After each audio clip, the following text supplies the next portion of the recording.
+2 geography ആദ്യ ക്ലാസ്സിലേക്ക് സ്വാഗതം. +1-ലേതുപോലെ തന്നെ +2-ൽ 2 പാഠപുസ്തകങ്ങളാണ് നിങ്ങൾക്ക് പഠിക്കുവാനുള്ളത്. ഒന്ന് fundamentals of human geography, 2 India people and economy. അതിൽ ആദ്യ പാഠപുസ്തകത്തിലെ human geography nature and scope എന്ന യൂണിറ്റാണ് നമ്മളിന്നിവിടെ ചർച്ച ചെയ്യുന്നത്. ജോഗ്രഫി എന്തെന്നും ജോഗ്രഫിയുടെ വിവിധ സമീപന രീതികൾ എന്തൊക്കെയെന്നും ജോഗ്രഫിയുടെ വിവിധ ശാഖകളും അനുബന്ധ വിഷയങ്ങൾ ഏതൊക്കെയെന്നും നിങ്ങൾ മുൻ ക്ലാസ്സിൽ പഠിച്ചിട്ടുള്ളതാണ്. അത് മുൻനിർത്തി ഞാൻ നിങ്ങളോട് ചോദിക്കുന്നു, what is the main concern of geography? ഭൂമിശാസ്ത്രത്തിൻ്റെ പ്രധാനപ്പെട്ട ലക്ഷ്യമെന്ത്? The concern of geography is to understand the earth as the home of man and to study all those elements that sustain them. അതായത് ഭൂമിശാസ്ത്രത്തിൻ്റെ പ്രധാന ലക്ഷ്യം ഭൂമിയെ മനുഷ്യൻ്റെ വാസയിടമായി കണ്ടുകൊണ്ട് അതിലെ അവൻ്റെ നിലനിൽപ്പിനെ സഹായിക്കുന്ന എല്ലാ ഘടകങ്ങളെയും കുറിച്ച് വിശദമായി പഠിക്കുക എന്നതാണ്. നിങ്ങൾക്കറിയാവുന്നതുപോലെ ഭൂമിശാസ്ത്രത്തിൽ മുഖ്യമായും 2 പ്രധാന മേഖലകളാണുള്ളത്. ഒന്ന് ഭൗതിക മേഖലയും ഒന്ന് സാംസ്കാരിക മേഖലയും. ഭൗതിക മേഖലയെക്കുറിച്ച് പരാമർശിക്കുന്ന ഭൂമിശാസ്ത്ര ശാഖയെ ഫിസിക്കൽ ജോഗ്രഫി അഥവാ ഭൗതിക ഭൂമിശാസ്ത്രമെന്നും മാനവിക കാര്യങ്ങളെക്കുറിച്ച് പരാമർശിക്കുന്ന ഭൂമിശാസ്ത്ര ശാഖയെ മാനവിക ഭൂമിശാസ്ത്രം അഥവാ ഹ്യൂമൻ ജോഗ്രഫിയും എന്നാണ് വിളിക്കുന്നത്. ഭൗതിക ഭൂമിശാസ്ത്രം എന്ത് എന്ന് പറയുന്നതിന് മുമ്പ് നിങ്ങൾ കഴിഞ്ഞ വർഷം +1 ക്ലാസ്സുകളിൽ പഠിച്ച പാഠഭാഗങ്ങളിലൂടെ ഒന്ന് കടന്നുപോയാൽ മതി. ഭൂമിയുടെ ഉൽപ്പത്തി, പരിണാമം, ഭൂമിയുടെ ഉള്ളറ, ഭൂമിയുടെ ഘടന, ശിലകൾ, ധാതുക്കൾ, ഭൂമിയുടെ ചലനങ്ങൾ, വിവിധ ഭൂരൂപങ്ങൾ, അന്തരീക്ഷത്തിൻ്റെ ഘടന, സംരചന, വിവിധ കാലാവസ്ഥ ദിനാന്തരീക്ഷ സ്ഥിതി ഘടകങ്ങൾ, അതായത് താപനില, മർദ്ദം, ആർദ്രത തുടങ്ങിയ ഘടകങ്ങൾ, അതോടൊപ്പം വിവിധ കാലാവസ്ഥാ മേഖലകൾ,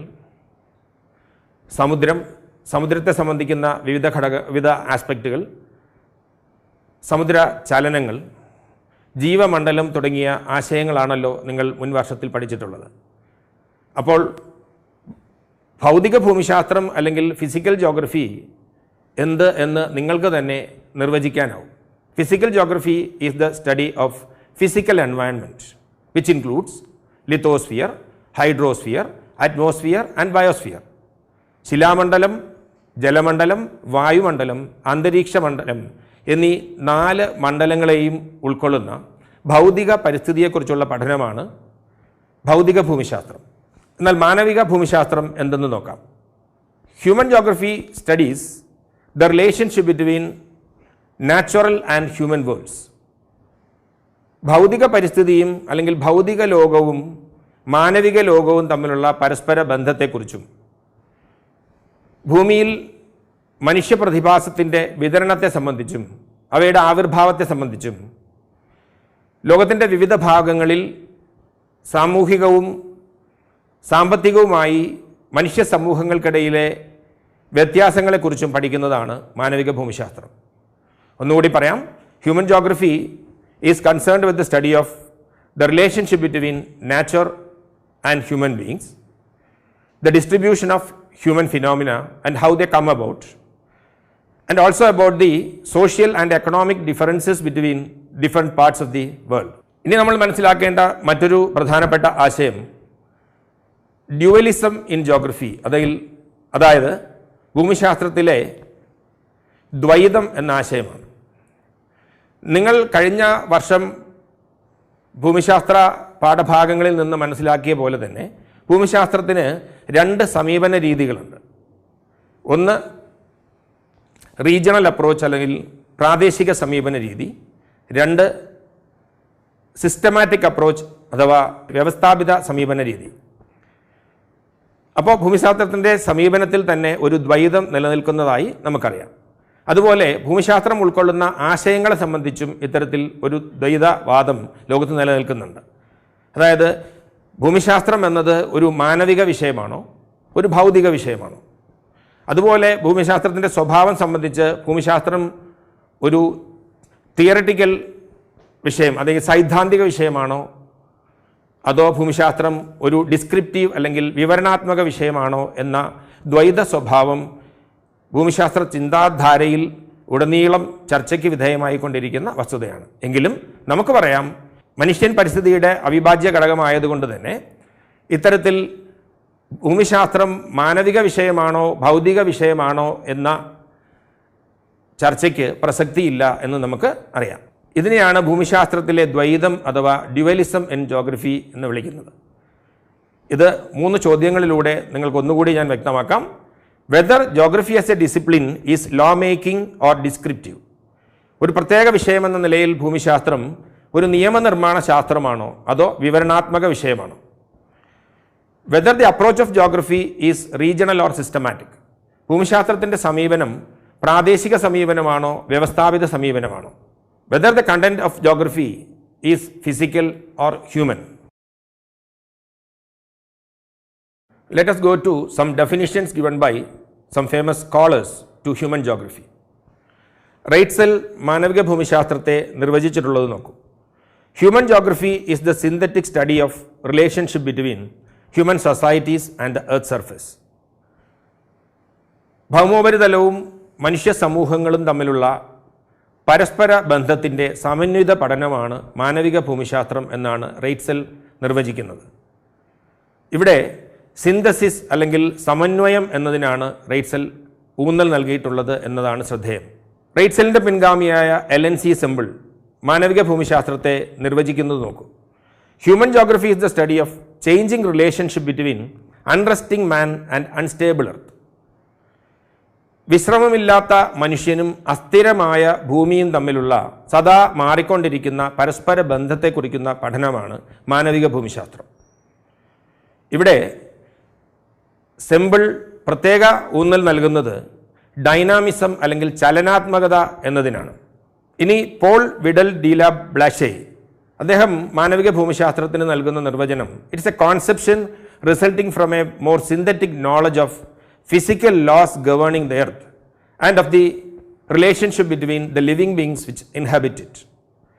ഭൂമിയെ നിയന്ത്രിക്കുന്ന ചില ഭൗതിക നിയമങ്ങളും അതിൽ അധിവസിക്കുന്ന ജീവജാലങ്ങളും തമ്മിലുള്ള പരസ്പര ബന്ധത്തിൽ ഉടലെടുക്കുന്ന സമന്വിത സങ്കല്പമാണ് മാനവിക ഭൂമിശാസ്ത്രം എന്നാണ് ബ്ലാഷെ നിർവചിക്കുന്നത്. ഇവിടെ പ്രത്യേക ഊന്നൽ നൽകുന്നത് ഇന്റർ റിലേഷൻഷിപ്പ് എന്ന ആശയത്തിനാണ്. ഈ 3 നിർവചനങ്ങളും നമ്മളെ കൊണ്ടെത്തിക്കുന്നത്, ഈ 3 നിർവചനങ്ങളിലും പൊതുവായത് ഒരു വശത്ത് മനുഷ്യൻ, മറുവശത്ത് ഭൗതിക പരിസ്ഥിതി. ഭൗതിക പരിസ്ഥിതിയും മനുഷ്യനും തമ്മിലുള്ള പരസ്പര ബന്ധമാണ് മാനവിക ഭൂമിശാസ്ത്രത്തിലെ പ്രധാന പരാമർശ വിഷയം എന്ന ആശയം ഇതിലൂടെ നമുക്ക് ഉറപ്പിക്കാനാവും.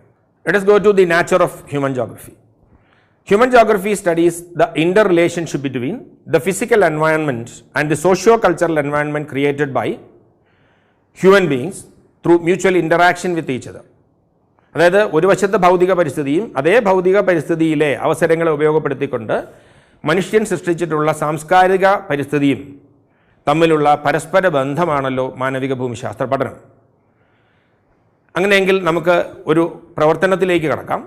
നിങ്ങളുടെ ചുറ്റുപാടിലും കാണുന്ന വിവിധ ഭൂമിശാസ്ത്ര സവിശേഷതകളെ നോക്കിക്കണ്ട് അവയെ ഭൗതിക സവിശേഷതകളെന്നും സാംസ്കാരിക സവിശേഷതകളെന്നും പട്ടികപ്പെടുത്തുക. ഇപ്പോൾ ഇവിടെ പ്രദർശിപ്പിച്ചിട്ടുള്ള മാതൃകയിലാണ് നിങ്ങൾ ഭൗതിക സവിശേഷതകളെയും സാംസ്കാരിക സവിശേഷതകളെയും പട്ടികപ്പെടുത്തേണ്ടത്. പട്ടിക തയ്യാറാക്കി വിലയിരുത്തലിനായി അധ്യാപികയ്ക്ക് സമർപ്പിക്കുമല്ലോ. ഈ 2 മേഖലകൾ, ഈ സാംസ്കാരിക സവിശേഷതകൾ രൂപപ്പെടുന്നത് ഭൗതിക പരിസ്ഥിതിയിലുള്ള മനുഷ്യൻ്റെ ഇടപെടലുകൾ കൊണ്ടാണ്. ഭൗതിക പരിസ്ഥിതിയിൽ മനുഷ്യൻ ഇടപെടുന്നത് എങ്ങനെയാണ് എന്ന് നോക്കാം. ഇനി മനുഷ്യ പരിസ്ഥിതി പ്രതിപ്രവർത്തനം എന്നുള്ളതാണ്. ഭൂമിയിൽ നമ്മുടെ നിലനിൽപ്പ് തന്നെ പരിസ്ഥിതിയുമായിട്ടുള്ള പ്രതിപ്രവർത്തനത്തിലൂടെയാണ് സാധ്യമാകുന്നത്. മനുഷ്യന് പരിസ്ഥിതിയിൽ പ്രതിപ്രവർത്തിക്കാനാവുന്നത് സാങ്കേതിക വിദ്യയുടെ സഹായത്തോടു കൂടിയാണ്. അപ്പോൾ എന്താണ് സാങ്കേതിക വിദ്യ? ഒരു മനുഷ്യ സമൂഹം ആർജിച്ചിട്ടുള്ള സാംസ്കാരിക വികസനത്തിൻ്റെ തലത്തെയാണ് സാങ്കേതിക വിദ്യ എന്ന് വിശേഷിപ്പിക്കുന്നത്. പ്രകൃതി നിയമങ്ങളെ നമ്മൾ എത്രത്തോളം അടുത്തറിയുന്നുവോ അത്ര കണ്ട് സാങ്കേതിക വിദ്യ വികസിപ്പിക്കുന്നതിന്, അത്ര കണ്ട് കാര്യക്ഷമമായ സാങ്കേതിക വിദ്യ വികസിപ്പിക്കുന്നതിന് മനുഷ്യനാവുന്നു. സാങ്കേതിക വിദ്യ എത്ര കണ്ട് കാര്യക്ഷമമാവുന്നുവോ അത്ര കണ്ട് പരിസ്ഥിതി നമുക്കുണ്ടാക്കുന്ന വിഘാതങ്ങൾക്ക് അല്ലെങ്കിൽ തടസ്സങ്ങൾക്ക് അത് ഓവർകം ചെയ്യുന്നതിന് അല്ലെങ്കിൽ തടസ്സങ്ങളെ അതിജീവിക്കുന്നതിന് നമുക്ക് സാധിക്കും എന്നുള്ളതാണ്. നിങ്ങൾക്കായി ഒരു പ്രവർത്തനം തരികയാണ്. Can you find out some examples for the technological attainments of man at different stages of human evolution? മനുഷ്യ പരിണാമത്തിൻ്റെ വിവിധ ഘട്ടങ്ങളിൽ മനുഷ്യൻ ആർജിച്ചിട്ടുള്ള സാങ്കേതിക നേട്ടങ്ങൾ എന്തൊക്കെയാണെന്ന് കണ്ടെത്തി പട്ടികപ്പെടുത്തുമല്ലോ. Next is the concepts of determinism and possibilism. ഭൂമിശാസ്ത്ര ചിന്താധാരയിലെ രണ്ട് പ്രധാന സങ്കല്പങ്ങളാണ് വിധിവിശ്വാസം അഥവാ നിയതവാദം എന്നതും സാധ്യതാവാദം അഥവാ പോസിബിളിസം എന്നതും. മനുഷ്യ പരിസ്ഥിതി ബന്ധത്തെ സംബന്ധിക്കുന്ന രണ്ട് വിപരീത കാഴ്ചപ്പാടുകളാണ് ഡിറ്റർമിനിസം, പോസിബിളിസം എന്നീ സങ്കല്പങ്ങളിലൂടെ നമുക്ക് മനസ്സിലാക്കാനാകുന്നത്. ആദ്യം പാരിസ്ഥിതിക വിധിവിശ്വാസം അല്ലെങ്കിൽ നിയതവാദം എന്ത് എന്ന് മനസ്സിലാക്കാം. In the early stages humans were greatly adapted to the dictates of nature because the level of technology was very low. മനുഷ്യജീവിതത്തിൻ്റെ ആദ്യഘട്ടങ്ങളിൽ സാങ്കേതിക ജ്ഞാനം പരിമിതമായതുകൊണ്ട് തന്നെ പ്രകൃതിയുടെ ആജ്ഞാനുവർത്തികളായി മനുഷ്യൻ ജീവിച്ചിരുന്നു. There is direct dependence of human beings on nature for resources which sustain them. അവനെ നിലനിർത്തിയിരുന്ന പ്രകൃതി വിഭവങ്ങൾക്കായി പരിസ്ഥിതിയെ നേരിട്ട് ആശ്രയിക്കുന്ന സ്ഥിതിവിശേഷമായിരുന്നു ഉണ്ടായിരുന്നത്. ഭൗതിക പരിസ്ഥിതി ഇത്തരം മനുഷ്യ സമൂഹങ്ങളെ സംബന്ധിച്ച് മാതൃപ്രകൃതിയായിരുന്നു. The physical environment for such societies become the mother nature. This kind of interaction between the primitive human societies and the strong forces of nature is termed as എൻവയൺമെൻ്റൽ ഡിറ്റർമിനിസം. ഇത്തരത്തിൽ മനുഷ്യ സമൂഹവും പ്രകൃതി ശക്തികളും തമ്മിലുള്ള പരസ്പര ബന്ധത്തെ പാരിസ്ഥിതിക നിയതവാദം അഥവാ വിധിവിശ്വാസം എന്ന് വിളിക്കുന്നു. പാരിസ്ഥിതിക നിയതവാദം എന്ന ആശയം നിങ്ങൾക്ക് കൂടുതൽ എളുപ്പത്തിൽ ഗ്രഹിക്കുന്നതിന് സഹായകമായ ഒരു കഥ കേട്ടാലോ? മധ്യ ഇന്ത്യയിലെ അബുജ്മാത് പ്രദേശത്തെ കാട്ടിലാണ് ബന്ദയുടെ വാസം. കൊടുങ്കാട്ടിൽ 3 കുടിലുകൾ മാത്രം അടങ്ങുന്നതാണ് അവൻ്റെ ഗ്രാമം. സാധാരണ ഗ്രാമങ്ങളിൽ കാണാറുള്ളതുപോലെ അലഞ്ഞുതിരിയുന്ന നായ്ക്കളോ എന്തിന് പക്ഷികളെ പോലുമോ ഇവിടെ കാണാനില്ല. ചെറിയൊരു തുണിക്കഷ്ണം കൊണ്ട് അരമറച്ച് കയ്യിലൊരു കോടാലിയുമായി അവൻ തൻ്റെ വർഗ്ഗക്കാർ തലമുറകളായി തുടർന്നു പോരുന്ന പ്രാകൃത കൃഷിരീതിയായ ഇടം മാറി കൃഷി അഥവാ ഷിഫ്റ്റിംഗ് കൾട്ടിവേഷൻ നടത്തുന്ന വനത്തിൽ എമ്പാടും നിരീക്ഷിച്ചുകൊണ്ട് സാവധാനം നടന്നു നീങ്ങുന്നു. ബന്ദയും കൂട്ടരും കൃഷിക്ക് വേണ്ടി വനത്തിൻ്റെ ചെറുഭാഗങ്ങൾ കത്തിച്ച് തുറസാക്കുന്നു. വെണ്ണീറ് മണ്ണോടൊഴുതു ചേർത്ത് വളക്കൂറും ഉണ്ടാക്കുന്നു. ചുറ്റും മൗവാമരങ്ങൾ പൂവിട്ടു നിൽക്കുന്ന കാലം. ബന്ദയും സന്തോഷത്തിലാണ്. കുട്ടിക്കാലം തൊട്ട് തനിക്ക് അഭയമൊരുക്കിയ മൗവാമരങ്ങളും പലാശവൃക്ഷങ്ങളും സാൽ വൃക്ഷങ്ങളുമൊക്കെ കാണുമ്പോൾ സുന്ദരമായ ഈ ലോകത്തിൻ്റെ ഭാഗമാകാൻ കഴിഞ്ഞ താൻ എത്ര ഭാഗ്യവാനാണ് എന്നവൻ ചിന്തിച്ചു. ബന്ദ അനായാസമായി കാട്ടിനുള്ളിലെ അരുവിയിലേക്കെത്തി. ദാഹമകറ്റാൻ കൈക്കുമ്പിളിൽ വെള്ളമെടുക്കാൻ തുനിയവേ ഒരു നിമിഷം അവൻ ഇതിനെല്ലാം അനുവദിച്ച വനദേവതയായ ലോയ് ലൂഗിയെ നന്ദിപൂർവ്വം സ്മരിച്ചു. കാട്ടിലെ ഇലകളും വേരുകളുമൊക്കെ യഥേഷ്ടം തിന്നുകൊണ്ട് അവനും കൂട്ടരും ഗജ്രയും കുച്ലയും ശേഖരിക്കുന്ന തിരക്കിലാണ്. അവൻ്റെ വർഗ്ഗക്കാർ ഉപയോഗിക്കുന്ന വിശിഷ്ട സസ്യങ്ങളാണിവ. ദയാലുക്കളായ കാടിൻ്റെ ദേവതകൾ ഈ ചെടികൾ കണ്ടെത്താൻ സഹായിക്കുമെന്നവൻ ആശിക്കുന്നു. അടുത്ത പൗർണമി നാളിൽ നടക്കാനിരിക്കുന്ന മധായി എന്ന ഗോത്രമേളയിൽ ഇവ എത്തിച്ചിട്ട് വേണം തങ്ങൾക്ക് വേണ്ട മറ്റു വസ്തുക്കൾ പകരം വാങ്ങാൻ. ഒരു നിമിഷം അവൻ കണ്ണുകളടച്ച് നിശബ്ദനാകുന്നു. തൻ്റെ പൂർവികർ കാട്ടിൽ ഈ ഔഷധച്ചെടികൾ കിട്ടുന്ന ഇടത്തെക്കുറിച്ച് പണ്ട് പഠിപ്പിച്ചത് ഓർത്തെടുക്കാൻ ശ്രമിക്കുകയാണവൻ. അന്ന് അല്പം കൂടി ശ്രദ്ധിച്ചിരുന്നെങ്കിൽ എന്നവൻ ആശിച്ചുപോയി. പെട്ടെന്ന് ഇലകൾ അനങ്ങുന്ന ശബ്ദം. ഔഷധച്ചെടികൾ തേടി പുറത്തുനിന്നും വന്നെത്തിയ കൂട്ടരുടെ ശബ്ദമാണത്. ഒരൊറ്റ കുതിപ്പിന് ബന്ദയും കൂട്ടരും ഇഴതൂർന്ന വനത്തിനുള്ളിലേക്ക് ഒഴുകി മറഞ്ഞു. അവരും കാടിൻ്റെ പച്ചപ്പിൽ അലിഞ്ഞു ചേർന്നു. At the stage of very low technological development, we can imagine the presence of a naturalized human who listened to the nature, was afraid of the fury and worshipped it. സാങ്കേതിക ജ്ഞാനം പരിമിതമായിരുന്ന കാലത്ത് പ്രകൃതിയെ അനുസരിച്ചതും പ്രകൃതി കോപങ്ങളെ ഭയപ്പെട്ടിരുന്നതും പ്രകൃതിയെ ആരാധിച്ചിരുന്നതുമായ ഒരു മനുഷ്യ സമൂഹത്തെ നമുക്ക് സങ്കല്പിക്കാനാവും. ഇതിനെയാണ് മനുഷ്യൻ്റെ പ്രകൃതിവൽക്കരണം എന്ന് വിശേഷിപ്പിക്കുന്നത്. ഇനി നിങ്ങൾക്കൊരു പ്രവർത്തനമാണ്. List out a few examples for environmental control on human activities. മനുഷ്യപ്രവർത്തനങ്ങൾക്ക് മേലുള്ള പാരിസ്ഥിതിക നിയന്ത്രണങ്ങൾ സൂചിപ്പിക്കുന്ന ചില ഉദാഹരണങ്ങൾ നിങ്ങൾക്ക് തന്നെ കണ്ടെത്തി എഴുതാമല്ലോ. ഇനി സാധ്യതാവാദം അഥവാ പോസിബിലിസമാണ്. With the social and cultural development humans develop better and more efficient technology. സാമൂഹ്യ സാംസ്കാരിക വികസനത്തോടുകൂടി മനുഷ്യന് കൂടുതൽ മെച്ചപ്പെട്ടതും കാര്യക്ഷമവുമായ സാങ്കേതികവിദ്യ സ്വായത്തമായി. They move from a state of necessity to the state of freedom. അങ്ങനെ ആശ്രയത്വം എന്നൊരവസ്ഥയിൽ നിന്ന് സ്വാതന്ത്ര്യം എന്നൊരവസ്ഥയിലേക്ക് മനുഷ്യൻ വഴിമാറുകയാണ്. They create possibilities with the resources obtained from environment. പരിസ്ഥിതിയിൽ നിന്ന് ലഭ്യമാകുന്ന വിഭവങ്ങളെ ഉപയോഗപ്പെടുത്തിക്കൊണ്ട് സാധ്യതകൾ മെനയാൻ മനുഷ്യനാകുന്നു എന്നതാണ് ഈ വാദഗതി സൂചിപ്പിക്കുന്നത്. Such a man nature relationship is termed as possibilism. ഇത്തരത്തിലുള്ള മനുഷ്യ പരിസ്ഥിതി ബന്ധത്തെയാണ് സാധ്യതാവാദം അഥവാ പോസിബിലിസം എന്ന് വിശേഷിപ്പിക്കുന്നത്. ഒന്നുകൂടി പറയാം. Here man is capable to modify his environment by making use of the numerous possibilities offered by nature.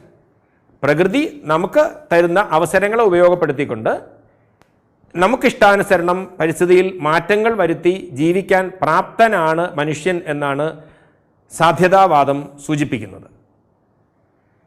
ഇവിടെ നമുക്ക് കണ്ടെത്താനാവുന്ന നിരവധി ഉദാഹരണങ്ങളുണ്ട്. നമ്മുടെ ചുറ്റുപാടുകളിൽ സ്വാഭാവിക പരിസ്ഥിതി ഏറെക്കുറെ പൂർണ്ണമായും അന്യം നിന്നിരിക്കുന്നു. എവിടെ നോക്കിയാലും മനുഷ്യസ്പർശമുള്ള മേഖലകളാണ് നമുക്ക് കാണാൻ കഴിയുന്നത്. മനുഷ്യനിർമ്മിതമായ ഭൂപ്രകൃതി ആയി ഭൂമി മാറ്റപ്പെട്ടിരിക്കുന്നു. ഈ സവിശേഷതയെ ഹ്യൂമനൈസ്ഡ് നാച്ചർ അല്ലെങ്കിൽ മനുഷ്യവൽകൃതമായ പ്രകൃതി എന്ന് വിശേഷിപ്പിക്കാനാവും. പ്രകൃതി നിയമങ്ങൾ നമ്മൾ കൂടുതൽ അടുത്തറിയുമ്പോൾ നമുക്ക് സഹായകമായ കൂടുതൽ സാങ്കേതിക വിദ്യകൾ വികസിപ്പിച്ച് അതിലൂടെ നമ്മുടെ സുഖലോലുപതയ്ക്കായി പലതും സൃഷ്ടിക്കാൻ നമുക്കാവുന്നു എന്നുള്ളതാണ്. അതിന് ഏറ്റവും നല്ല ഉദാഹരണമാണ് ഹർഷണം എന്ന പ്രകൃതി നിയമം മനസ്സിലാക്കുന്നതോടുകൂടി തീയുടെ കണ്ടുപിടുത്തമാകുന്നു. പിന്നീട് തുടർന്ന് അതിലൂന്നിയ പല വികസനങ്ങളും ലോകത്ത് സംഭവ്യമാകുന്നു.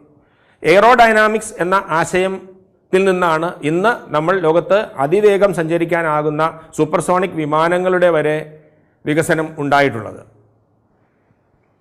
മറ്റൊരു കാര്യം, ലോകത്ത് സമുദ്രസഞ്ചാരം അനായാസമാക്കുന്നതിനും അതിവേഗത്തിലാക്കുന്നതിനും വേണ്ടി ഇവൻ നമ്മുടെ വൻകരകളെ പോലും മുറിച്ചു കടക്കുന്ന തരത്തിൽ മനുഷ്യനിർമ്മിത കനാലുകളും മറ്റും നമ്മൾ നിർമ്മിച്ചു കഴിഞ്ഞിരിക്കുന്നു. ഉദാഹരണത്തിന് പനാമ കനാൽ, സുയസ് കനാൽ തുടങ്ങിയ കനാലുകളൊക്കെ നിർമ്മിക്കുന്നത് ഇതിന് സഹായകമാകുന്നത് മനുഷ്യൻ ആർജിച്ചിട്ടുള്ള സാങ്കേതിക വിദ്യയാണ്. വിധിവിശ്വാസം അഥവാ നിയതവാദം, സാധ്യതാവാദം എന്നീ രണ്ട് സങ്കല്പങ്ങൾ നിങ്ങൾ മനസ്സിലാക്കിയല്ലോ. സാധ്യതാവാദം എന്ന ആശയം ഉറയ്ക്കുന്നതിന് സഹായകമായ ഈ ചിത്രങ്ങളൊന്ന് നോക്കൂ. പാരിസ്ഥിതിക വിഭവങ്ങളെ ഉപയോഗപ്പെടുത്തി മനുഷ്യ സൃഷ്ടിച്ച സാധ്യതകളെ സൂചിപ്പിക്കുന്ന ചില ചിത്രങ്ങളാണിത്. കൃഷി, വ്യവസായം, ഗതാഗതം, വാർത്താവിനിമയം, ഊർജോൽപാദനം തുടങ്ങി സമഗ്ര മേഖലകളിലും കാലാനുസൃതമായ പരിഷ്കാരങ്ങൾ വരുത്താൻ മനുഷ്യൻ പ്രാപ്തനാവുകയാണിവിടെ. അങ്ങനെ സാംസ്കാരിക വിഭവങ്ങൾക്കൊത്ത് നമ്മുടെ പ്രകൃതിയിൽ മനുഷ്യവൽക്കരണം അനുസ്യൂതം തുടരുകയാണ്. ഇനി മറ്റൊരു പ്രവർത്തനമാണ്. List out a few situations where man is overcoming the environmental constraints. പാരിസ്ഥിതിക നിയന്ത്രണങ്ങൾ മനുഷ്യന് അതിജീവിക്കാൻ കഴിയുന്ന സാഹചര്യങ്ങൾക്ക് ഉദാഹരണങ്ങൾ കണ്ടെത്തി എഴുതുക. വിധിവിശ്വാസം അഥവാ നിയതവാദം, സാധ്യതാവാദം അഥവാ പോസിബിലിസം, ഈ രണ്ട് വാദഗതികളും നിങ്ങൾക്ക് മനസ്സിലായല്ലോ. ഇതിൽ ഏത് വാദഗതിയോടാണ് നിങ്ങൾക്ക് കൂടുതൽ യോജിക്കാനാകുന്നത്? അല്പം പ്രയാസമാണല്ലേ. വിധിവിശ്വാസത്തോട് കൂടുതൽ യോജിച്ചാൽ നമുക്ക് ഇന്ന് കാണുന്ന തരത്തിലുള്ള വികസനമെല്ലാം അന്യം നിന്നു പോകുന്ന അല്ലെങ്കിൽ സാധ്യമല്ലാത്ത ഒരു സാഹചര്യമുണ്ടാകും.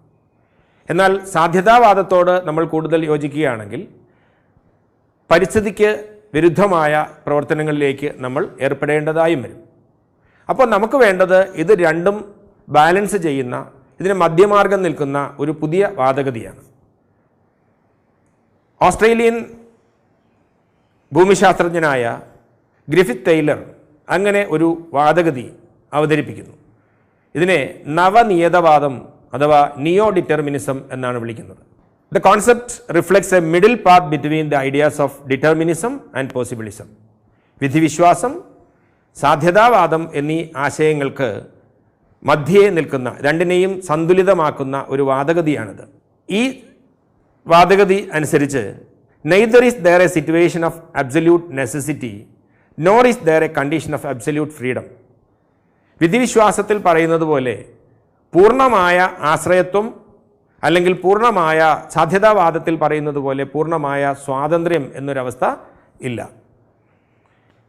പ്രകൃതി നിയമങ്ങളെ അനുസരിച്ചുകൊണ്ട് മാത്രമേ പ്രകൃതി വിഭവങ്ങളെ ചൂഷണം ചെയ്യാനാകൂ എന്നുള്ള സങ്കല്പമാണ് ഇത് മുന്നോട്ട് വയ്ക്കുന്നത്. തിരക്കേറിയ നമ്മുടെ നഗര കവലകളിലെ ട്രാഫിക് സിഗ്നലുകൾ നമ്മൾ പാലിക്കുന്നത് പോലെ പാരിസ്ഥിതികമായ ചില നിയന്ത്രണങ്ങൾ അത് പാലിച്ചുകൊണ്ട് മാത്രമേ പ്രകൃതി വിഭവങ്ങളെ നമുക്ക് ഉപയോഗപ്പെടുത്താനാകൂ. ഉദാഹരണത്തിന്, ചുവന്ന സിഗ്നലുകൾ കാണുമ്പോൾ നമ്മൾ വാഹനങ്ങൾ നിർത്തുകയും ആംബർ സിഗ്നൽ അല്ലെങ്കിൽ യെല്ലോ സിഗ്നൽ കാണുമ്പോൾ നമ്മൾ തയ്യാറെടുക്കുകയും പച്ച സിഗ്നലുകൾ കാണുമ്പോൾ നമ്മൾ സഞ്ചരിക്കുകയും ചെയ്യുന്ന രീതിയാണ് നമ്മൾ അവലംബിക്കാറുള്ളത്. ഈ സിഗ്നലുകളെ ലംഘിക്കുന്ന പക്ഷം നമുക്ക് എന്താണ് സംഭവിക്കാറുള്ളത്? We will fall in a situation of no return, അല്ലെങ്കിൽ നമ്മൾ അപകടസന്ധികളിലേക്ക് ചെന്നുവിടും. അതുപോലെ തന്നെ പാരിസ്ഥിതിക നിയന്ത്രണങ്ങൾ പാലിക്കാതെ ഉള്ള മുന്നോട്ട് പോക്ക് പലപ്പോഴും നമുക്ക് ഹാനികരമായ ചില സാഹചര്യങ്ങൾ ലോകത്ത് സൃഷ്ടിച്ചിട്ടുള്ളതിന് പ്രത്യക്ഷമായ ധാരാളം ഉദാഹരണങ്ങൾ ഇന്ന് നിലവിലുണ്ട്. ഒന്ന്, ആഗോളതാപനം, ഓസോൺ ശോഷണം, ധ്രുവപ്രദേശങ്ങളിലെ മഞ്ഞുരുകൽ, ഈ പറഞ്ഞ തരത്തിൽ അല്ലെങ്കിൽ പരിസ്ഥിതി മലിനീകരണം തുടങ്ങിയ നിരവധി പ്രശ്നങ്ങൾ ഉടലെടുത്തതിന് അടിസ്ഥാന കാരണം നമ്മൾ നിയന്ത്രണമില്ലാതെ പാരിസ്ഥിതിക വിഭവങ്ങൾ ചൂഷണം ചെയ്തത് കൊണ്ടാണ് എന്ന യാഥാർത്ഥ്യം നമ്മൾ തിരിച്ചറിയേണ്ടതുണ്ട്. അനിയന്ത്രിതമായ പാരിസ്ഥിതിക ഇടപെടലുകൾ കൊണ്ട് മനുഷ്യൻ സൃഷ്ടിക്കുന്ന അപകടകരമായ സാഹചര്യങ്ങളെ പറ്റി അതിനെ സംബന്ധിക്കുന്ന കൂടുതൽ ഉദാഹരണങ്ങൾ നിങ്ങൾക്ക് കണ്ടെത്താനാകുമല്ലോ. Let us conclude today's concepts. ഇന്ന് നമ്മളിവിടെ പഠിച്ചത് the concern of geography, human geography and physical geography, the difference between physical geography and human geography, then dualism in geography, then about the different definitions given by the various scholars for human geography, then man-nature interaction, then about technology, the concepts of determinism and possibilism, and finally the concept neo-determinism put forward by Griffith Taylor. ഇനി നിങ്ങൾക്ക് തുടർ പ്രവർത്തനങ്ങൾക്കായി what do you mean by dualism in geography? ഭൂമിശാസ്ത്രത്തിലെ ദ്വൈതം എന്നതുകൊണ്ട് അർത്ഥമാക്കുന്നതെന്ത്? Distinguish between physical geography and human geography. ഭൗതിക ഭൂമിശാസ്ത്രവും മാനവിക ഭൂമിശാസ്ത്രവും തമ്മിലുള്ള വ്യത്യാസമെന്ത്? What is technology? സാങ്കേതിക വിദ്യ എന്നാൽ എന്ത്? What you mean by the concepts naturalisation of man and humanisation of nature? മനുഷ്യൻ്റെ പ്രകൃതിവൽക്കരണവും പ്രകൃതിയുടെ മനുഷ്യവൽക്കരണവും എന്ന സങ്കല്പം എന്താണ് അർത്ഥമാക്കുന്നത്? Compare the concepts determinism and possibilism. നിയതവാദവും സാധ്യതാവാദവും താരതമ്യം ചെയ്യുക. Point out a few harmful effects of uncontrolled exploitation of nature. അനിയന്ത്രിതമായി പ്രകൃതിയെ ചൂഷണം ചെയ്യുന്നത് കൊണ്ടുണ്ടാകുന്ന ദോഷവശങ്ങൾ പട്ടികപ്പെടുത്തുക. ശേഷം അടുത്ത ക്ലാസ്സിൽ നമസ്കാരം.